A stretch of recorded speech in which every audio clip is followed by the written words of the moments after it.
एक सेक्शन की टर्म बहुत इंपॉर्टेंट है। एक्सिस किसको कहते हैं?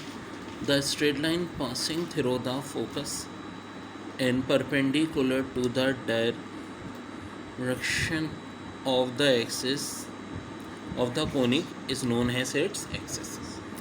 यानी स्ट्रेट लाइन किससे पास हो रही हो भाई? फोकस से। और परपेंडिकुलर किसके हो? Directrix of the conic is known as its axis. ये डेफिनेशन भी एमसीक्यूज़ के तौर पे पेपर में आई हैं। फिर इसी तरह vertex a point of intersection of a conic with its axis is known as vertex of a conic.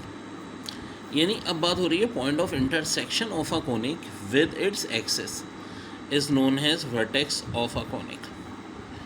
फिर सेंटर किसको कहते हैं? Point which bisects every chord of the conic is called centre. कभी 0,0 भी होता है और यही कभी h,k भी होता है, ये हमने देखा है।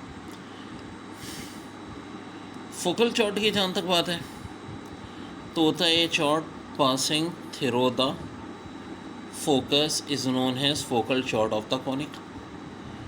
और latus rectum the focal chord which is perpendicular to the axis is known as latus rectum of the. जो बड़ी ख़ास बात जो अक्सर लोग नहीं पता, ये जनरल इक्वेशन जो कोनिक की होती है with focus at h,k and directrix ax plus by plus c equal to 0 is, ये अच्छी तरह पता होनी चाहिए। x माइनस h का square plus y minus k का square equal to e square, बहरे सेंट्रिसिटी को बता रहे हैं, ax plus by plus c का स्क्वायर होल ब्रैकेट का नीचे a square minus b square. यानी अगर पूछें जनरल इक्वेशन कोनिक की क्या होती है तो भाई ये होती है। ये भी आ चुकी है एमसीक्यूज़।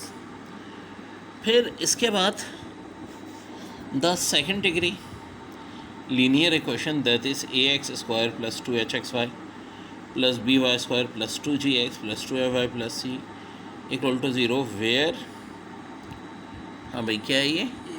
abc प्लस 2fgh minus af square minus bg square minus ch square does not equal to 0 represent a circle if h equal to 0। अब देखो h कहाँ पर है भाई? यहाँ पे आप अगर देखें तो ये 2fgh, ठीक है, ये अगर 0 हो जाएगा और a और b आपस में बराबर हो, 0 के बराबर ना हो, और g square plus h square greater than ac हो तो सर्कल होगा। अगर h स्क्वायर माइनस ab 0 हो तो पैराबोला। ये थ्योरेटिकल एमसीक्यूज़ आएंगे। h square minus ab less than 0 तो एलिप्स, और h square minus ab greater than 0 तो